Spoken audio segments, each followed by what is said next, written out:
so because we believe we're not enough, we think that we won't be loved. And then that forces us or pushes us into situations where we stop acting like ourselves because we're so desperate to be loved. So what I did, it wasn't, I think the first things I did to really start to live my courage, and now this is what I encourage women to do, is I started to do big things like you mentioned them in the introduction. But those are the examples of some of the things that we purposely did to wake up our courage. That's what I call it. You have to, first of all, before you can even start tackling the fear in your life, wake up that courage that is in you and become the boss of your fear. That little voice that's talking to you all the time. Well, what if this happens? Like, what if you fall? What if you make an idiot of yourself? Or what if you, the zip line breaks, or, that kind of thing.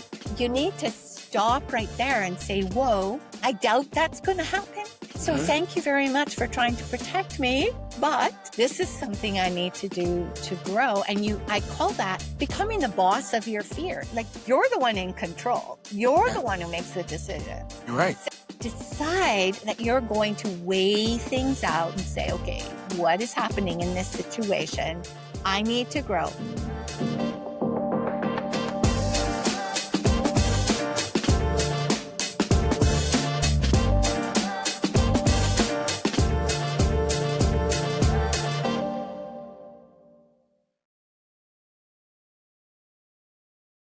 Hello, everyone. This is your man, Michael Yerby. I'm here with a special guest. We're about to get started, so stay tuned. I'll let everyone get in the chat as we about to enjoy our interview right now with an amazing individual, and let's get going. Welcome back, everyone. We're still connecting on LinkedIn, trying to get that squared away. And as we do, I just want to welcome you to Unfiltered Fridays. It's an amazing podcast for you and your friends. Today, we have an inspiring guest whose story is all about courage, change, and finding your true self. Bernice McDonald discovered her brave spirit at age 54 in some pretty wild ways. She went from feeling invisible and not enough to whitewater rafting, ziplining, and even walking on fire to face her fears. That's crazy. Now she's an author, a coach, leading a movement to help midlife women find their purpose and self-worth. Bernice's journey from frozen in fear to brave enough to be myself is proof that it is never too late to rewrite your story. Join us as we celebrate her journey, her impact, and the courageous new chapters she helped others create. Bernice, thank you so much. Awesome to be here, Michael. I am so excited. Yes, yeah. You are pretty amazing. Just being able to research you and find out everything that you have done is pretty wow. It lets me know I need to get on a ball. I gotta get things moving in my life. I think you got a little time. Hopefully, for decades you carried a feeling of not being enough. I wonder, can you take us back to that time in your life where you finally was around, I think, age 54, that made you step out of the shadows and start a brave new chapter in your life? Yeah. Isn't that something? Hey, like it took that long. I think that should be an encouragement to all of our listeners here because, it doesn't matter where you are in life. You always can learn more. And it's so important to be able to, recognize that life is training you and teaching you. I actually because at 54, I actually had been through a divorce. I walked through a lot of stuff when I was a child that sort of taught me that I needed to fit in with what, in order to be loved, I needed to live up to a standard, to fit into a box, to be this person. I hated getting in trouble when I was a kid.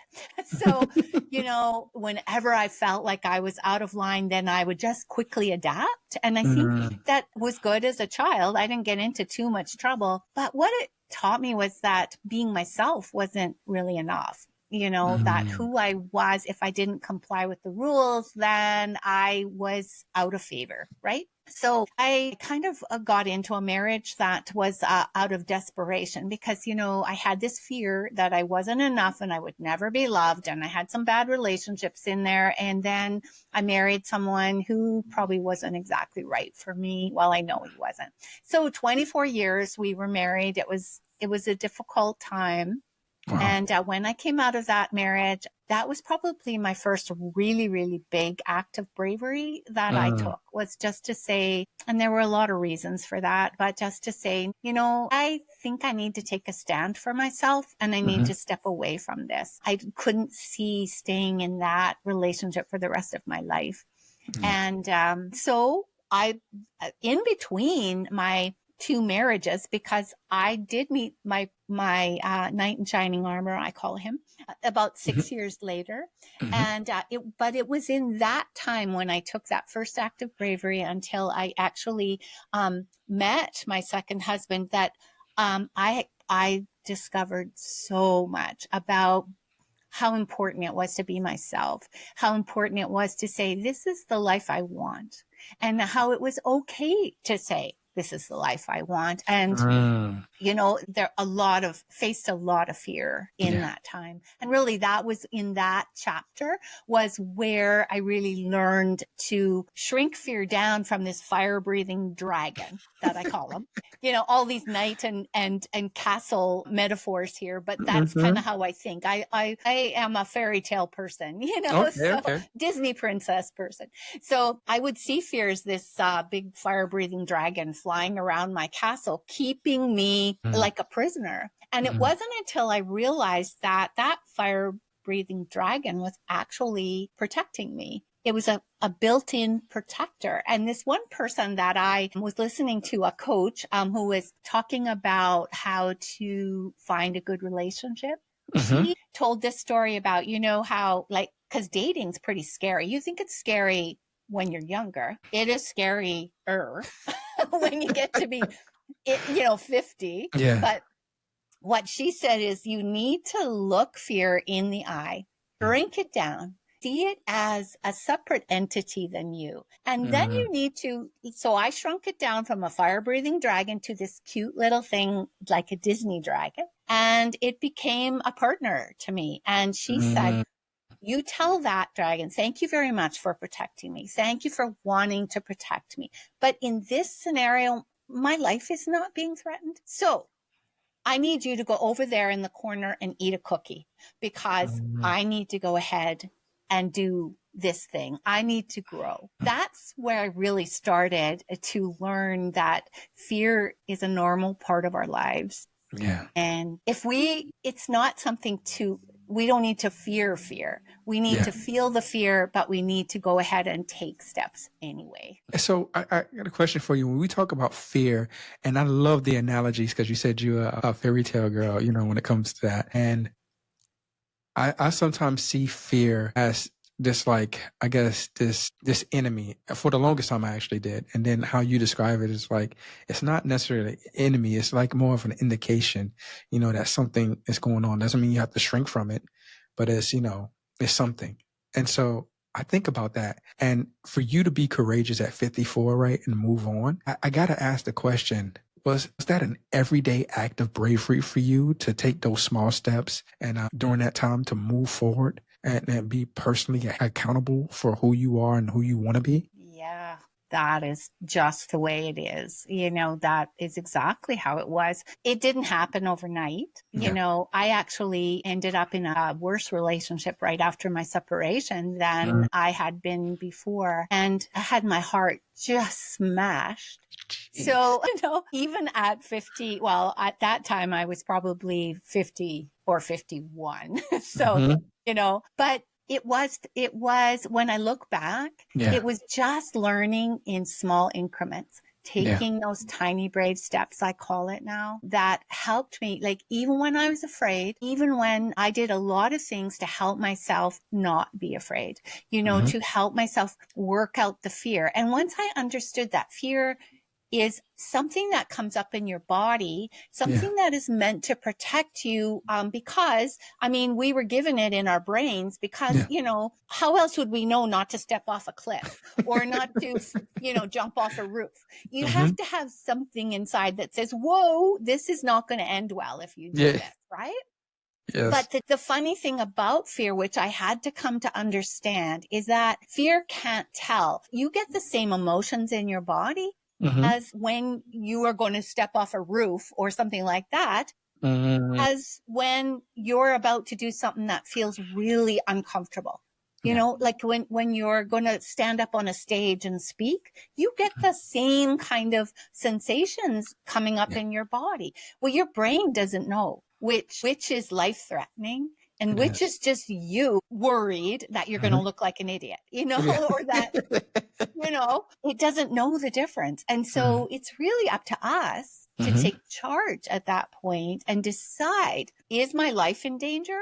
And do I need to pay attention to this fear? Or do I need to say to fear, thank you very much for trying to protect me, but I need to move forward because I need to grow. This is something I need to do to step out of my comfort zone. And so I need to just take a small step towards, you know, growing and becoming a better person. For me, in that time when I was facing all that fear, I needed to learn a lot of things that probably people learn younger than I was. I had to learn that it was okay to be myself, that it was okay for me to have my own preferences, to like the colors I liked. It was okay for me to find what helped me to relax or to choose what I like to eat. You know, like when I was dating, that was really good practice for me because, you know, it used to be, you know, I would just say, if somebody would say, well, where do you want to eat? And I'd say, well, where do you want to eat? Let's go where you want to go, because I didn't want to displease that person. And I had to learn to start saying, I like Chinese food. So, you know, like I want to go there, like to actually say that was an act of bravery for me. And that was a small step. So those little steps started to really develop my courage, helped me to start to recognize who I am and that it's okay to be me. And that then I can, you know, it'll lead you forward on that path to becoming more and more yourself. Wow. I hope I answered your question. Oh, you did 100% so. And I love it because, you know, I love long form content, just talking and just having a conversation and listening. It's one thing you said throughout the both of the questions I asked, where you talked about relationships. And now we know dating this day and age is quite difficult from what we seen when we were younger, right? And now like they incorporate Instagram, all the social medias into seeing who that person is, right? And I had to ask this question, you know, as you talked about it, you know, a little bit where you saying, you know, also choosing to take a chance on love again, in your midlife. And then after those years of self-doubt, how did you learn to love again? How did, I guess, going out there help all the scars you had on your heart? Oh, man, you know, it's tough. Because, you know, and many, many women, in fact, as a coach, because I've been a coach I had been a coach for a few years before that time. I've been a coach now about 22 years. And I decided during that time to help myself heal, I was going to take some relationship coaching courses to help myself. But what I learned really, like, and I was kind of strange, I think, compared to a lot of women who come out of relationships. I came out saying, I really want to know once in my life what a real love looks like. And even coming out of that divorce, it didn't sour me on love.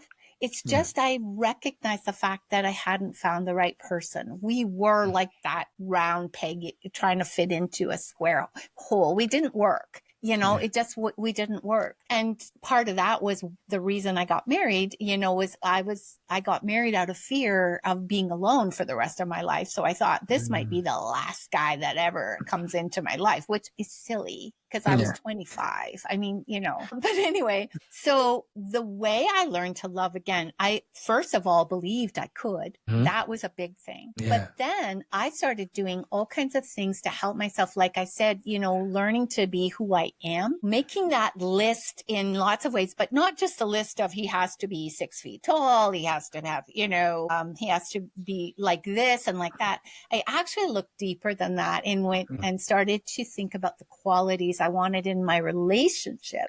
And if I wanted those qualities in my relationship, a safe place to be, I would have to then find somebody who was this kind of person.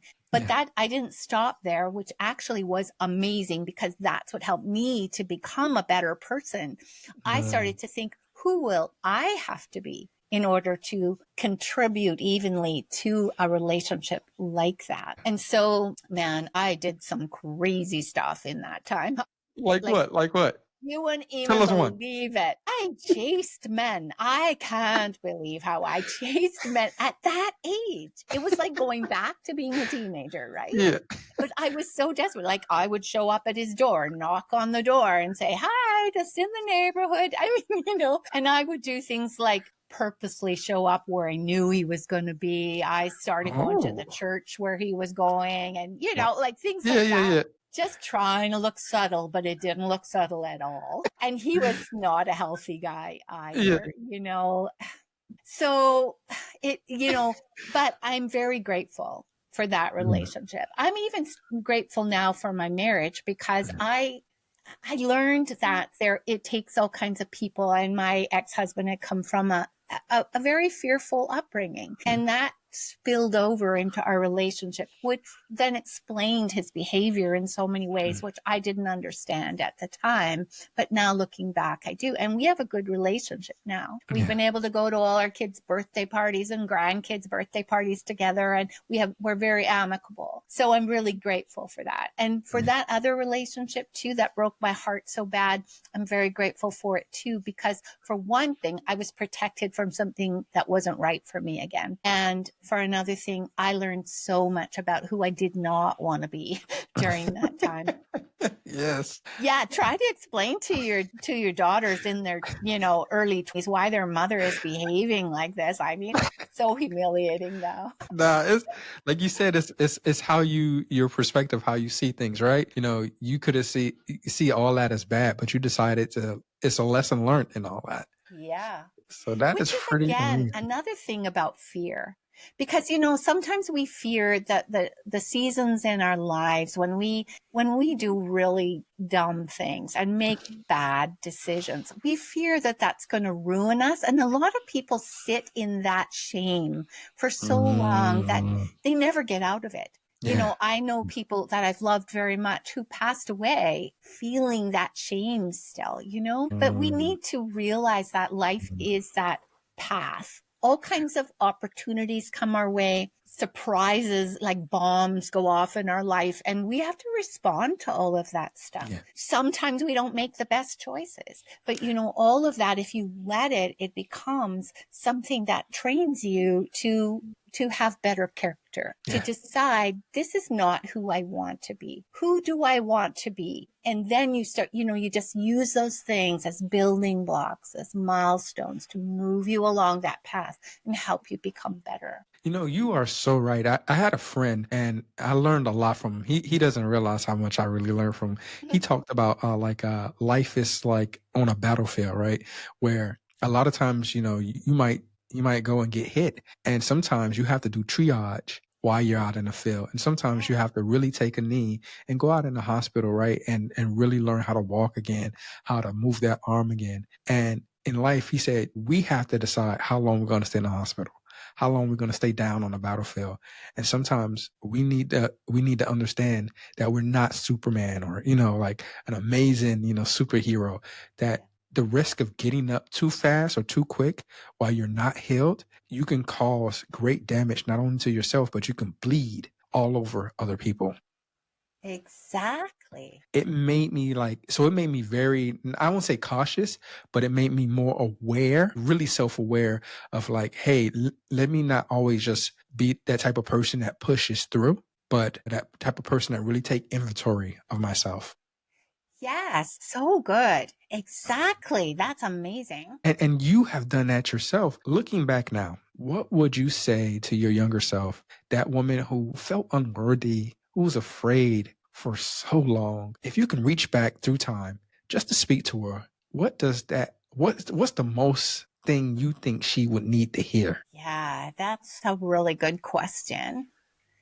And I think it would be like what I tell my grandchildren now, is that you don't have to do anything to be loved. You are loved just because you are, Mhm. and you are made in a certain way for a certain purpose. The best thing you can do is learn to be you with all of your heart. Just be everything that you're meant to be. And don't hide that. Don't shy away from it. Those gifts, those things that you want to explore and do them. Don't Yeah. let people tell you who you are. That should just be between you and God. Yep. Those are the only two people that matter as far as who you are. You have to know give yourself room to grow, give yourself time to learn those things. Like you were saying, you're on a battlefield. I totally love that metaphor because I've seen that often in, like walking the path of life. When you are born, you enter it. When you die, you leave it.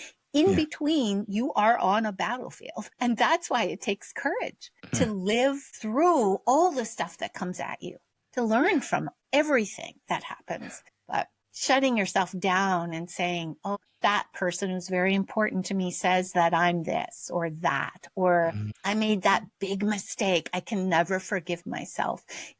That is the worst thing you can do for yourself, because you then just close down that beauty, that deep impact that you are supposed to have in the world. Like with you, Michael, you are, telling me about your leadership and what you do. That is an impact that you have. You have gifts and strengths inside of you that are meant to do that, that job, that to be in that position, to have that influence. It's very important that you develop those things in yourself, that you embrace them, and say, this is who I'm supposed to be. And, where it takes you is even more exciting then. And that's what I'm really understanding even more.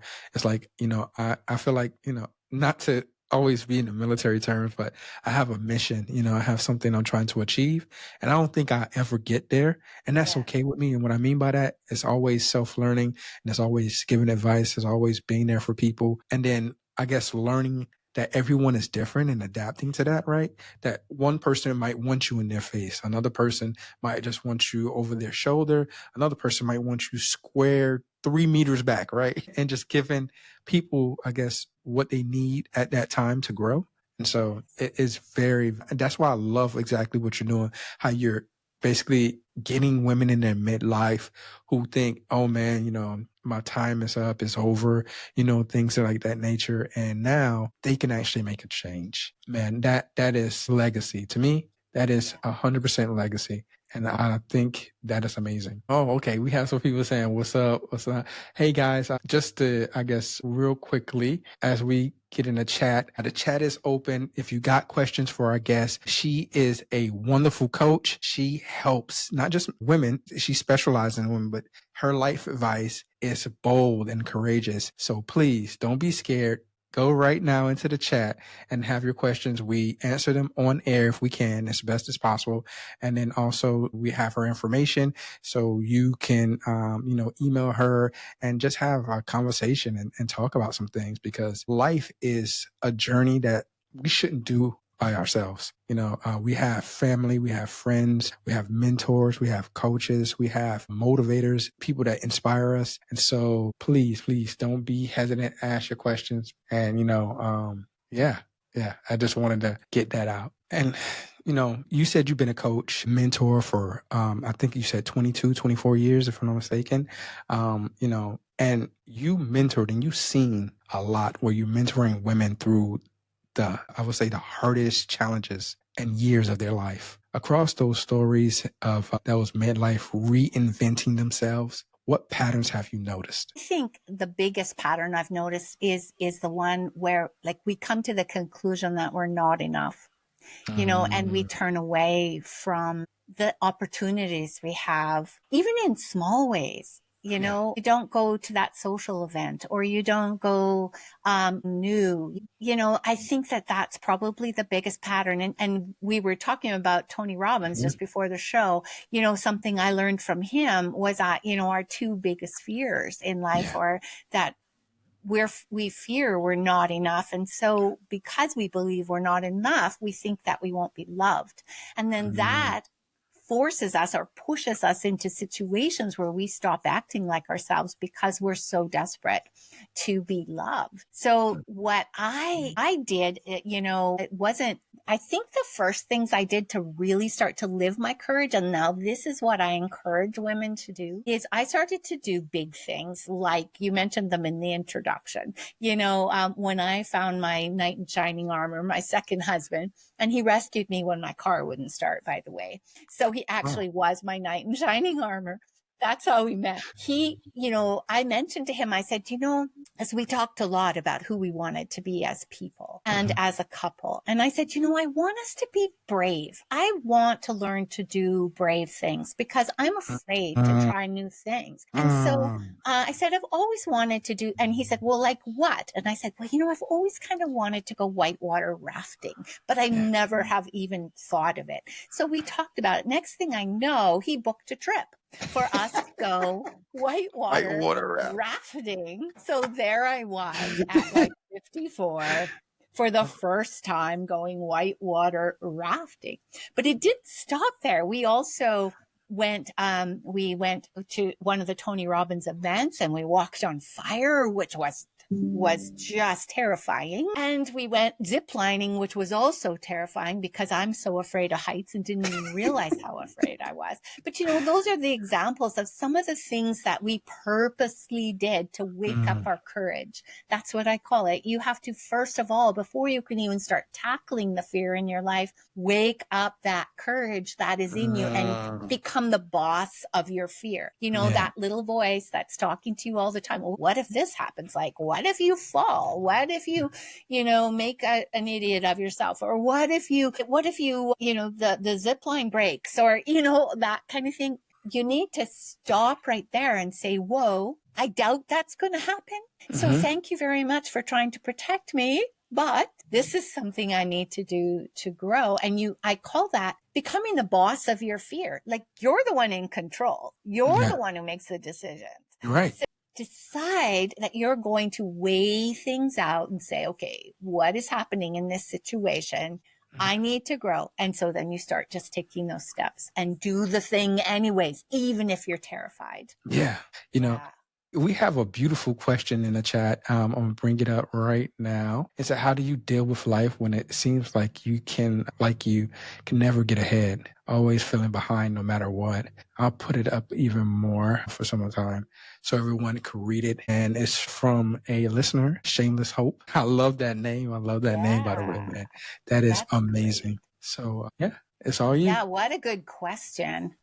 Because, wow, I mean, the thing that I would say when you're in that situation, what you have to realize is that this is only, how we talked about being on the path of life. And there are many chapters in your life, many decades in your life. Yeah. And sometimes you find yourself in a period of time when you can't see out. You feel like you're in a hole and you never do get ahead. But what you have to remember is that it's only a period of time, a small period of time. Yeah. This is not necessarily where you're going to be forever. Yeah. This is a time when you need to look at what's going on and see if there aren't little tiny steps you could take, one step in front of the other, that might help you to begin to move forward again. Yeah. And certainly, I've got the, wake up your courage, go and do something brave, something that's out of your comfort zone, just to prove to yourself that you can, even if you don't do it perfectly. And then, figure out who you are and how amazing you are. Embrace who you are. And then set your boundaries, start to set your life up the way that you want it to be, even in small ways. And that can be even the smallest ways, like setting up your desk the way you like it, or cooking yourself food that you enjoy, or like start honoring who you are. Put pictures up that remind yourself of how brave you want to be. And then start one small step at a time, moving forward. And you will find yourself moving out of that period eventually. And like you said, Michael, find some help. Get somebody who can give you some advice. Don't be opposed to that or close to that. Somebody is close by who can say something that's going to inspire you. And you're 100% correct. And I love how you talk about being courageous, right? You're building up something inside of you that no matter what, when you face something, hey, I already got through this back here. Now I'm going forward in this. So great question and great answer. Thank you so much, Bernice. That is amazing. If you have any more questions, please drop it in the chat. Thank you so much. And I just want to let you know, these are the words that's been said, like start honoring who you are, go. Man, thank you so much for your answer. It is being received very well throughout the chat. So appreciate you so much. You talk about, brave enough to be myself is a 30-day journey from self-doubt to self-acceptance. The first of your little book of courage. What inspired you to write this book now? After years of one-on-one coaching and just being there, what inspired you to get out and say, hey, I'm writing this book? Well, I'm kind of like that person that put the words in the, that asked the question here. Yeah. It's like sometimes you just feel stuck, and sometimes you just got to take, if you listen long enough to your heart and really figure it out and just give yourself some quiet, you start to see something you could do that would help you to express yourself, which I think is really important. And I decided, I'm not even sure how that came up, but coaching is tough. It's tough to get clients. It's tough to, and our world is full of coaches right now. Yeah. So I thought, well, how can I leave a legacy? And I realized through some coaching I got myself that my purpose in life is really to figure out how to do hard things, because I've had to do hard things. And I thought, well, how do I do that? And I love to talk about courage. And so I thought, I'm going to write a series of books called Little Books of Courage that are going to help people to really start to think about in, the little phases that the little problems that we have. Well, they're not little, but how to be courageous within those.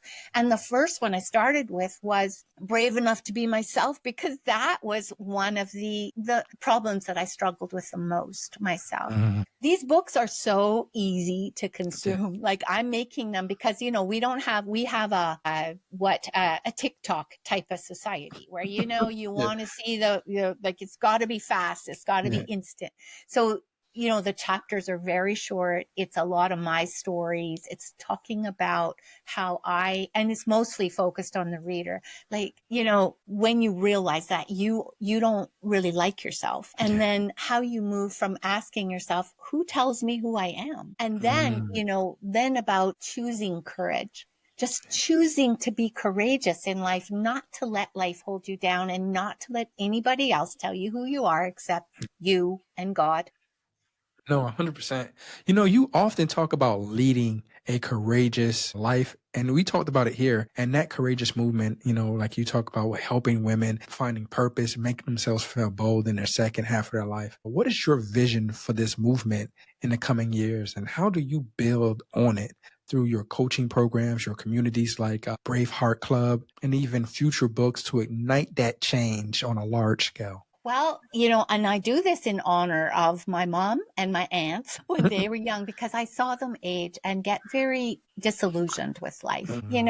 They were so gifted. They could have done, writing is really strong in my family. There was a lot of potential there, but they didn't pursue it just because of the circumstances they were in. It made me really sad to see them not experience what they could have. And so that's what I want for women. I want them to believe in themselves. I want them to see their gifts. I want them to know that there is something special in them that they're meant to do. on this earth. Purpose, like that's my last part in my 4-part pillars, create your impact. When you know yourself, when you believe yourself, when you wake up your courage, that's when you've got those things together. That's where you start to see how you can make your impact, because it's all about who you are. So what I have designed now, and I just have started this a while ago, is I have a place I call Creative Spaces. And it's a free place where women can come online and they can get some coaching, and they can come there and do something, work on a project, do something, like it's just a safe space for them to come and actually express themselves and be who they are. That's the beginning of this movement. Where it's going, I really don't have any idea. I would love to do retreats. I would love to work with women in mastermind groups and that sort of thing to help them get to the next level, to 10x their life and believe in themselves and don't give up at 50. It's not old. Yeah. It's not. No. It's not. One thing I learned is that you can learn from somebody's F-ups or someone's moments of change, right? I personally learn more from people's mess-ups. Yeah. But I remember a friend told me, there's not a book of all my F-ups. Yeah. There's always a book of, man, I made it through, and it kind of seems daunting. But we do have another question, and I'll show it up right now.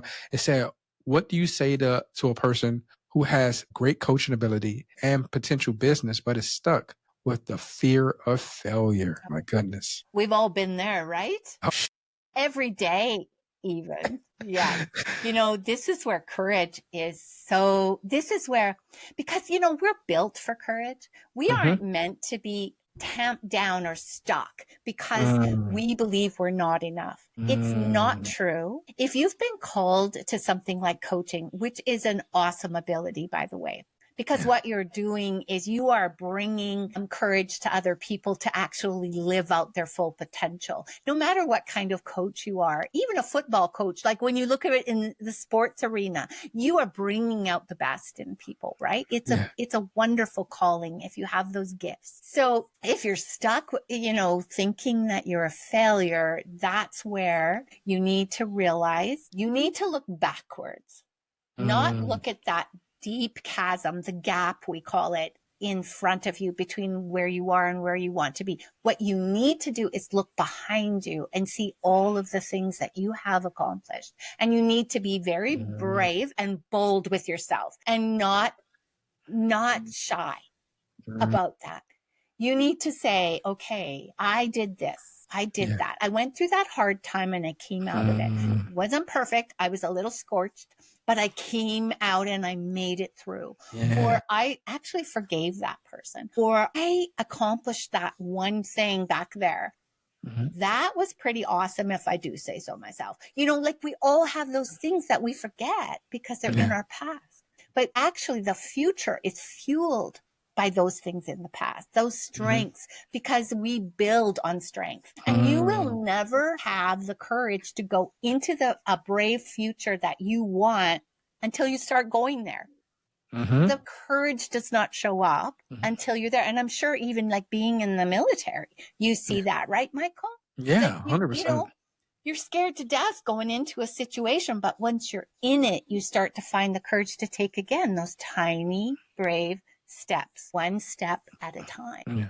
No, you're 100% right. I always, members always told me take inventory of your life. And I call it the reckoning, right? You looking back at some things that you like and you don't like about yourself. And I always kind of recently learned from being coached. One of my coaches told me, he was like, your past will always be your present until you forgive yourself and able to move forward. And he's like, really, I want you to really think about that, because he said your past caused a lot of pain. And he said, when you look on your past, he said, I promise you the things that you tell yourself about your past really and truly never happened. And I did a lot of research in that. And it's actually true. It says a lot of our pain in our past that we so-called remember is like 80% fabricated. Yeah. So it's like, what do we really remember about it versus what really happened? It's so true. Yeah. So true. And also another thing I might add to that What did you learn? Like what skills? Because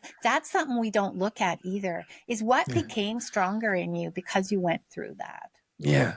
Yeah. Because where you are now, you wouldn't be that person if you 100%. hadn't gone through it. And that doesn't just apply to the mess ups. That applies to the strengths and the Yeah. things that were, it's like gold being refined in the fire, right? Yeah. You scrape off all the stuff that comes up to the top. That's the garbage stuff. But the gold, you have to light the fire under the gold, or the beauty of the gold that never comes out. Yeah. And it's amazing. You talked about accountability. You talked about your past, how things you went through, and you can look on it fondly and laugh, and you took accountability for those things that happened in your life so that you can be who you are right now, how you're moving forward. And, I love your approach, your blend of heartfelt stories and your practical strategies, especially in your books. For example, I believe in one of your books, in your guides for the readers, you said quiet heart moments along those concrete actions. And how do you balance those emotional side of growth with the actionable steps in your work? Yeah, emotions, aren't they just the kicker in life, like the killer, if you let them be? What I did was I used something that's called the model. And I don't know if you've ever heard of Brooke Castillo. She put it beautifully, but it's something that is a principle that everybody uses. What you realize is that, like, what I started to see with my emotions, there's this hierarchy. Every emotion has a thought behind it. So I kind of look at it like the thought is like the chair, and the emotions are sort of like balloons that are tied to the chair. Every emotion you have has a thought behind it. And so when you are, that's where you need to go, is that when you feel an emotion, you have to say, what am I thinking? Like, what am I believing is the truth here? Because if you're like that one person who thinks they're a failure, if they're saying to themselves, oh, I'm such a failure, what kind of feelings are they going to have? They're going to be depressed. They're going to be afraid to try anything new. However, if they change that thought to say, I can do anything I put my mind to, or I may not have done that one thing right, or those 10 things right, but that was in the past and I'm a different person today. And I am going to approach this in a different way. The feelings will be totally different at that point. And then what follows is your actions. Acting out of the one thought, like acting out of a thought about being a failure, you're going to do totally different things than if you're acting out of the thought saying, nope, I'm going for it. I can do this if I put my mind to it, or I might fall on my face, but I'm going to learn from this. So that's how I have learned to reconcile things. I, do brain dumps every once in a while, write all my thoughts down and just get it all out and say, wow, all of that is in my brain? Seriously? Yeah. And then you can usually find a couple of things that are predominant there, right? And you say, why am I thinking this about myself? That is not true.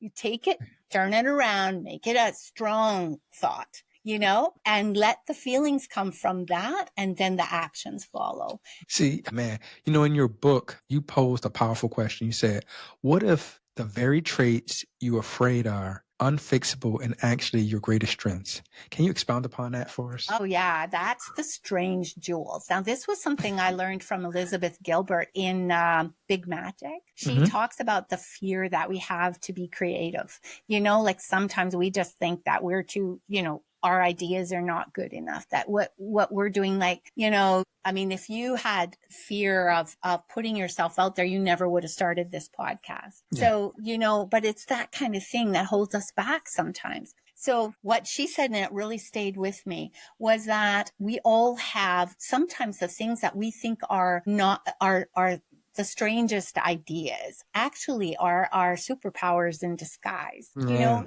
and sometimes we've been told as children, oh, you're too loud, or you're too dramatic, or you're too sensitive. You got to tamp that down, and you got to do this, and you got to be this way. But it's those very things a lot of times that become our biggest strengths and the reasons we're even made to, called to do certain things in our lives. You're right. You're right. So, sometimes if you've been told, oh, you're way too sensitive all the time, that particular quality can actually be something that makes you very empathetic, where you can sense where people are and you can sense their feelings. So if somebody has been told, oh, you're too intense, you're just always, so out, too loud, too big, too whatever, that person, you can take that quality, turn it around. It can become what we call the strange jewel, and you can become somebody who is full of life and brings life into other people's lives who maybe are too quiet, or they don't have enough, confidence to go out there and do stuff. So you come alongside and you support those people. So I love finding those strange jewels in people. It's awesome. See, I love that. You also wrote candidly to your readers, life is full of hard things. Our biggest fear is that we're not enough. I'm right there with you. I love that, by the way, how you said that. And it shows you're not preaching, from an ivory tower, like you're living it with them. How important is it for you as a coach to share your own vulnerabilities and journey with your clients? Interesting you should ask me that, because, I've come through, we came through a time when you didn't do that, right? Like you didn't show your vulnerabilities, especially if you were online, or, even if you were a business person, or, you didn't talk about your weaknesses or the things that frighten you, or the things that, your real stories. But I have realized that is where people identify with you, when you can actually say, hey, I've been there too. I walked through that fire, or I did that, I told you I did some really, crazy stuff there in those years when I was separated. It's like, I can't even believe that was me anymore, but I'm not ashamed to talk about that, because it's all part of the journey. It's all part of the experience. And I think that even when you tell somebody a story like that, I can't believe I did that. That story actually starts to lose its power in your life. It does. It does. It does. Because people start sharing their story. They're like, oh, you think that's bad? I did this. And you're like, oh, shoot. Yeah, we all, had moments in our lives. Right? And we will. We will still do crazy stuff and make bad decisions all the way until the day we die. I think understanding that, having that understanding with each other, I think that helps us get through life easier. I would 100% agree. I looked you up, and on LinkedIn, you summed up your journey in a bold way. You said, I firewalk to find my brave enough, not enough for decades. Now, the author of Little Books of Courage, leading the courage movement like this and literally walking through fire sounds life-changing. How did that experience, walking through fire, kickstart your mission to helping others? Well, okay, I'm going to be really honest here. Yes. When my husband and I went to the Tony Robbins conference, where we actually, walked on fire, I decided I wasn't going to do it. And he works with you all day to prepare you for this. And you don't actually go out there to walk on fire until 11 o'clock at night. And so it's pitch black, and there's all these beds of coals, right? Oh, and so all these people are shuffling along in groups, and you're going up to this hot bed of coals. And I said to my husband, okay, well, I'll just go with you, because I didn't want to lose him. We were in a big crowd. I'll just go with you. But I decided I'm not going to do it. Well, we got up to the thing, and the workers there are right in your face, and they're saying, come on, it's your turn next. And I looked at the bed of coals, and I thought, my husband went, and he made it across. And I thought, well, I guess I could do this. And the coals looked burned down. So I looked, I thought, all right, maybe I could. Well, what did they do? They bring a pail of fresh, hot coals, and they put it on that bed, and it just went practically flames were coming out of it. And I go, no, I can't do this. And so the people go right in your face, and they say yes. And so I went, yes. And then they say, now go. And I just went, and I started, and I walked across, and I did it.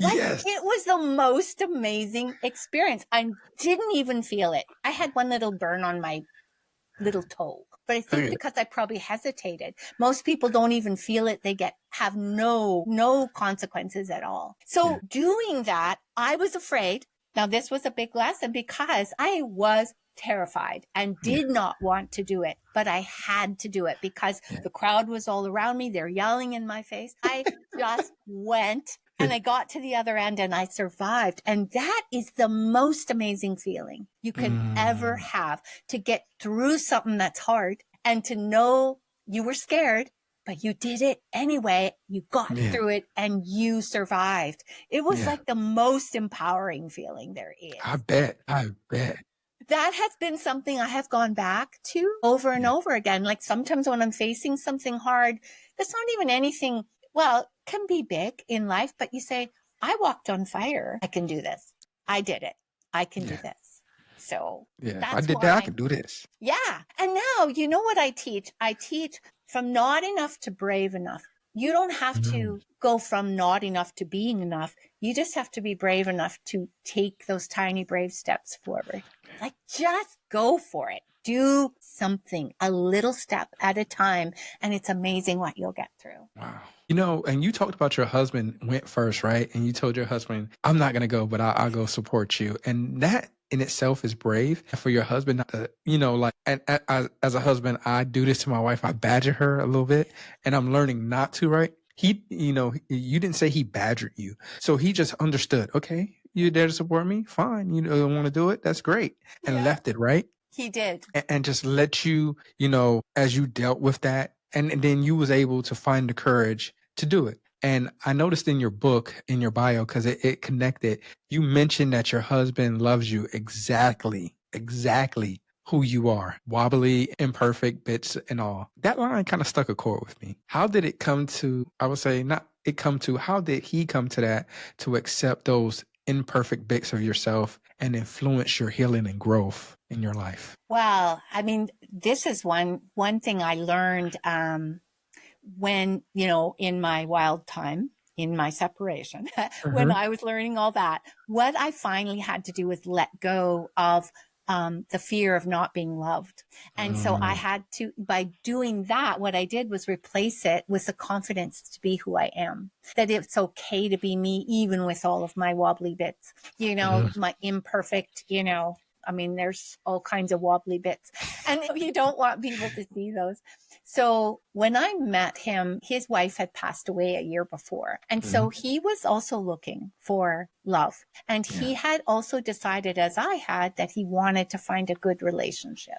And so when we started to talk and we started, you know, he's just the kind of man that is the calmest guy I have ever met. He's kind of like, just takes things in stride, just accepts what is. And, you know, me, I'm like, you know, the woman thing. And he decided right from the beginning that he was just like, the reason he says he fell in love with me was because I knew what I wanted. And I set my boundaries very clearly right at the start. And I said, you know, things like, I'm not cooking anymore, because I cooked for a lot of years. And so I sometimes cook, I sometimes don't. So I said, you know, I'm not like, don't expect to find a housewife. I wasn't going to be that. And he said, no worries. That's fine. He liked the fact that I knew who I was and that I wanted. And so I think that set the tone, you know, right there. He knew that I was very clear about what I wanted in life and what I wanted in a relationship. And that inspired him to be able to talk about that too. But the one thing I learned in that time was that there are two people in a relationship. My husband deserves to have a life too. This is not just my house. This is also his house.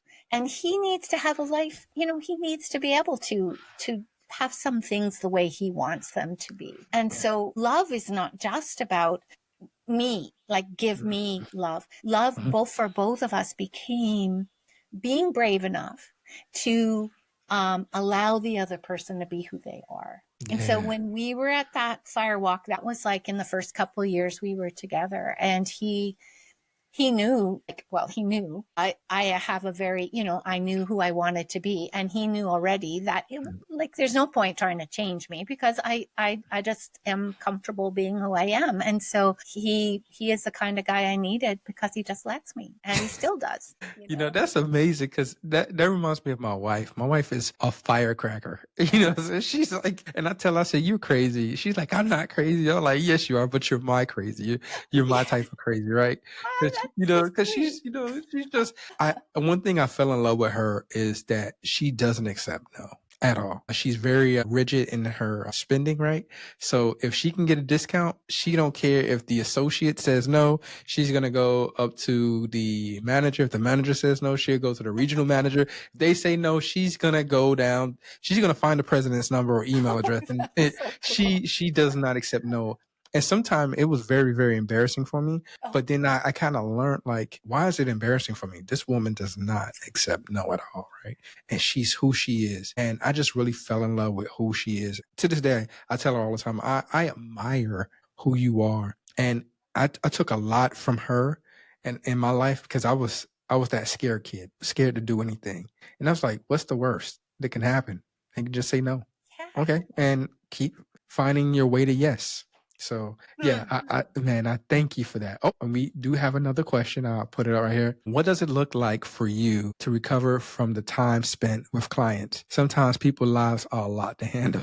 Oh, wow. That's a question. Yeah, so true too. Yeah. Again, this is where you have to embrace who you are. Mm. You have to, I was just talking with someone about this recently. How you fill yourself up is very different from other people. And that's like learning just to know yourself. I was just actually talking, I was talking with two other coaches, and one fills up, they're both introverts. We all figured we were introverts because we like people, but we need to pull away back into, away from people to refill again, right?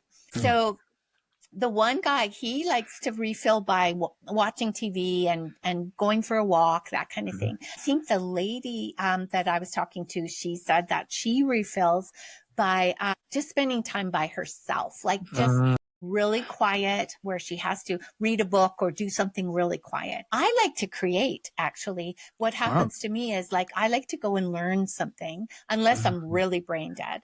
But I can only spend so much time with people too. And then after that, I need to do something that just fills up my tank. So we're all different that way. And I think it's really important to tap into who you are and to do that, because otherwise you will burn yourself out. And learn to say no. There's a certain point where you just have to say, I can't do one more appointment, or I have to block my Friday off, those kinds of things where you put boundaries in and just say, this is just who I am, and this is what I need to protect. That's where that third pillar that I talk about, is stand up for you. So once you know yourself, then stand up for that and take a firm stand, because that's how you're going to be the best person that you can be in this life. Then you're going to be able to have enough in you to be able to make the impact that you're meant to make. You're right about that. And, in that, someone talked about, it's like they said, free. He said, you are the governor of your own mind state, or your state of mind. And that is so true. Free Yes. World Press. You are 100% correct. And that's exactly what you're saying. It's like, you need to know your own peace. So before we get out of here, though, floor is yours. Tell us exactly what you got going on so we can support you, and everyone can know, so we can share to our friends and family out there as well. Yeah, thank you. And this has been so fun. And I was going to say, it sounds like your wife has some strange jewels there that actually are strengths, like what some people would consider to be, sometimes a bit annoying, is actually a strength for her. And look how she has supported you and helped you to, learn to stand up for yourself. Yes, ma'am. So if anybody wants to, follow me, I have started a YouTube channel, Bernice McDonald. I have my website, bernicemcdonald.com. And actually, I wanted to say, I just have this here. I don't know if you can see it. This is the cover. I have this. It's called the Tiny Brave Steps Generator. If you go to my website, it's a pop-up that comes up. And what it is a couple of AI prompts that you can copy and put in. And you actually put your, like, what you're struggling with in there. And AI will actually then generate 3 tiny brave steps that you can take next. And it becomes like your coach. So if you're interested in actually, if you're stuck or if you're struggling in certain, you have questions about yourself, or even, am I a valid person? You know, whatever the problem is, it leads you through, helps you to identify your problem, how you feel about it, what you've tried so far. And then it actually processes some of the stuff that I have, and it will spit out a plan for you. So Wow.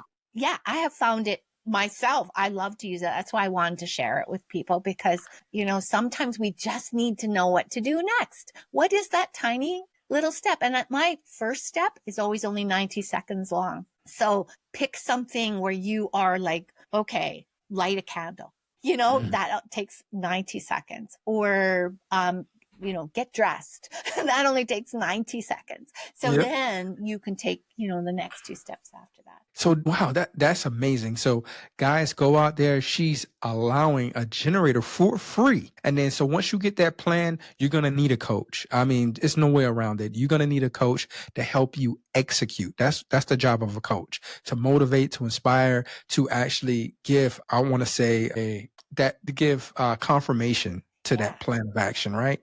So Yeah. you guys can execute. So please look Bernice up.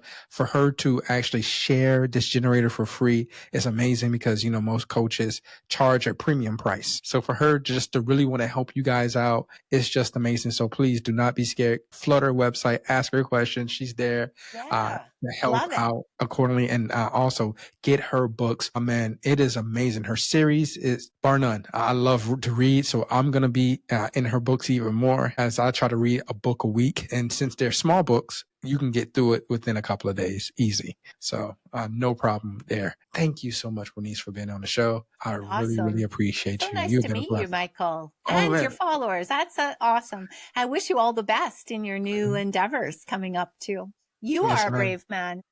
Nothing. I'm nothing. All right, guys, I love you. You have a wonderful day. Peace.